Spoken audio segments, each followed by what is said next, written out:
இந்த கேமரா பத்தி எல்லாரும் பேசுறாங்க. இது கண்டென்ட் கிரியேட்டருக்கு ஒர்த்தா? Sony ZV-E10 Mark II serious content கிரியேட்டருக்காக கிரியேட் பண்ண மிரர்லெஸ் கேமரா.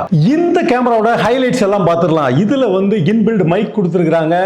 இந்த மைக்கோட நம்மளோட ஆடியோ குவாலிட்டி வேற லெவல்ல இருக்கும். அது இல்லாம எக்ஸ்டர்னல் மைக் போட்டுக்கலாம். அப்படி நம்ம எக்ஸ்டர்னல் மைக் போட்டா அதோட குவாலிட்டி வேற லெவல் தான். இந்த கேமரால ஃபிளிப் அவுட் ஸ்கிரீன் கொடுத்துருக்காங்க. இது ரொட்டேட் ஆகும். நம்ம சோலோவா கிரியேட் பண்றதுக்கு இது மிகப்பெரிய சப்போர்ட்டா இருக்கும். இந்த கேமரா வச்சு 4K ஷூட் பண்ண முடியும். ஓவர் சாம்பிள் 6K இருந்து 4K உங்களுக்கு கொடுக்குது.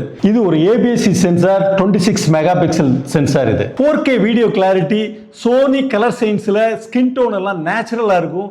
லோ லைட்ல கூட நாய்ஸ் ரொம்ப கண்ட்ரோலாவே இருக்கும். இந்த சென்சாரால நல்ல ஒரு பேக்ரவுண்ட் பிளர், ரொம்ப low light performance and dynamic range எல்லாமே நல்லா கொடுக்குதுங்க. இதோட மிகப்பெரிய பிக்கஸ்ட் பிளஸ், நம்ம எங்க போனாலும் நம்மளோட ஃபோக்கஸ் மாறவே மாறாதுங்க. அதாவது ஹியூமனுக்கு இருக்கு, அனிமலுக்கு இருக்கு. இந்த கேமரால நிறைய பிளஸ் இருக்குங்க. வெயிட்லெஸ், அது மட்டும் இல்லாம இதுல வந்து கிட் லென்ஸோட வருது. இது வந்து 1650. இந்த கேமரா ஒரு கிராப் ஃபேக்டர் 1.5. இப்போ நீங்க வந்து ஒரு 20 mm ஷூட் பண்ணீங்கன்னா 20 × 1.5 போட்டீங்கன்னா 30 mm கிடைக்கும். டெய்லி ரீல்ஸ் பண்ற creators, YouTubers, Instagram content creators, இவங்க எல்லாருக்குமே இது ஒரு பெர்ஃபெக்ட்டான கேமரா. இந்த ப்ராடக்ட்டோட லிங்கை டிஸ்கிரிப்ஷன்ல கொடுக்குறேன். நீங்களும் வேணும்னா வாங்கிக்கங்க.